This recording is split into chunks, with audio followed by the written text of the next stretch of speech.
I think they get overlooked quite a bit in society, and there's a bit of a stigma too with Aboriginal people, I feel, which is very unfair because not everybody is the same. There's a lot of stigma with a lot of races, which is really unfair, but Aboriginals get a bit of a bad rap. I first learned about the Education Centre about 22 years ago, when he first started off with my oldest boy. Now he's got my youngest child, he turns 18 at the end of the month. My name's Tony Cree, and I'm the CEO of the Aboriginal Literacy Foundation, which is a direct descendant of ATAS, the Aboriginal Tutorial Assistance Scheme. In the Ballarat area, we had round about 40 teachers and 2,000 students who were one way or another being tutored by ATAS. The ATAS program was extended to the schools, but it meant there were a lot of kids who didn't go to school who weren't receiving tuition. That's why we started the program, to cover those kids who fell between the cracks. My name's Tabitha Belshaw. I work with the Aboriginal Literacy Foundation as a volunteer. I come and help on camps and I help on tutoring days as well. My heritage is through my mum. My mum's dad was an Aboriginal and we're from the Wiradjuri people. We have quite an extensive land that we occupied, and I just want my children to know that that's part of their heritage. My name's Anne Patmore Cooper. I'm a Yorta elder it's just across the border of Victoria and New South Wales in Shepparton, Goulburn Valley. I'm an educator, volunteer, I'm a childcare officer, I'm a proud mother, very proud grandmother, and I love children. Well, I believe the Aboriginal Literacy Foundation has brought a lot more positive aspects to literacy for people. I believe it's brought a lot more positive aspects in showing that not everybody is the same. We're here, we're trying to learn, we're involving a lot of different people. And I've worked with children all my life, and I've watched and learned and seen them suffer. Myself, I had trouble at school. I didn't have tutoring until the welfare department stepped in. Now that's a long time ago. We still need that help. We want it desperately. There are a lot of children that need it. Around about 50% of non-urban Australian Aboriginal people are not able to read or write. Of children, round about 87% of non-urban Aboriginal children can't read or write. And this is obviously quite disturbing. It's reflected also in the urban school results, which 4 out of 5 Indigenous children are beneath their peers. I was raised by myself. I never had any other Aboriginal people around me. Therefore, I was an odd person out.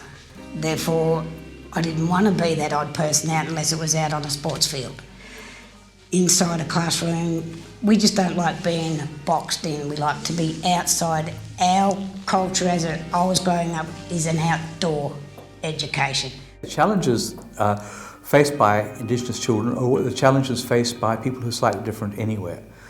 If you stand out and if people think that you're slightly different, you'll be treated differently, then you're left very much on your own and feel very isolated in our system. So one of the great challenges is to bring Aboriginal kids in schools into an inclusive education system so they actually feel part of it.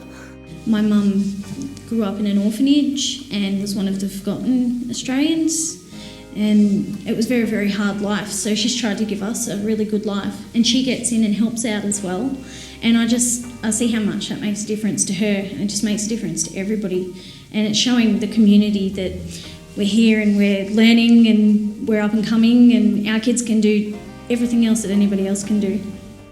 We're very interested in, with our heritage teaching program, is that as well as teaching literacy, we invite elders and parents to come and teach aspects of local Aboriginal culture.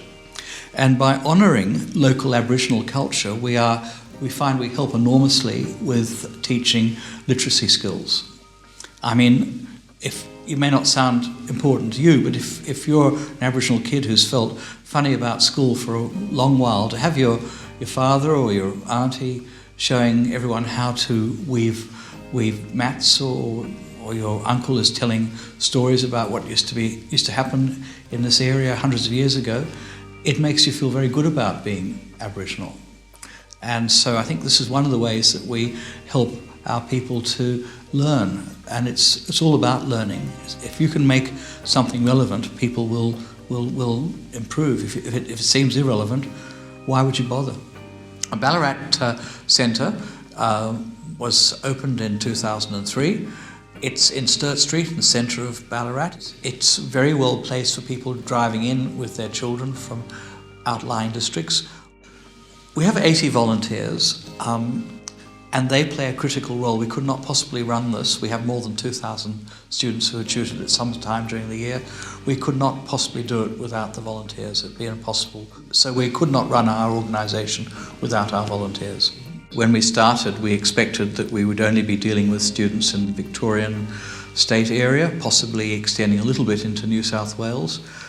We had no idea that 8 years later we would be spreading as far wide as the Northern Territory, Northern Queensland, Northern Western Australia.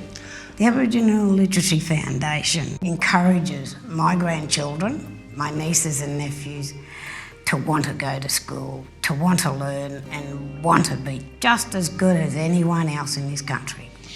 The way that viewers can help with the Aboriginal Literacy Foundation is to pop onto our website, have a look, and make a donation would be excellent, because we need all the help we can get, and the more help that we get, the more we can educate our young people, and that's where the future lies. As I said, we don't get any government money at all.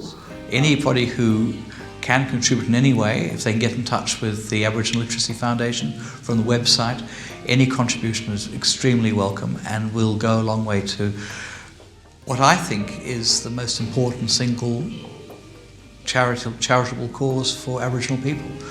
If you can educate young Aboriginal people, you can turn around the situation that exists at the present time. To the viewers out there, help us, please, help our children.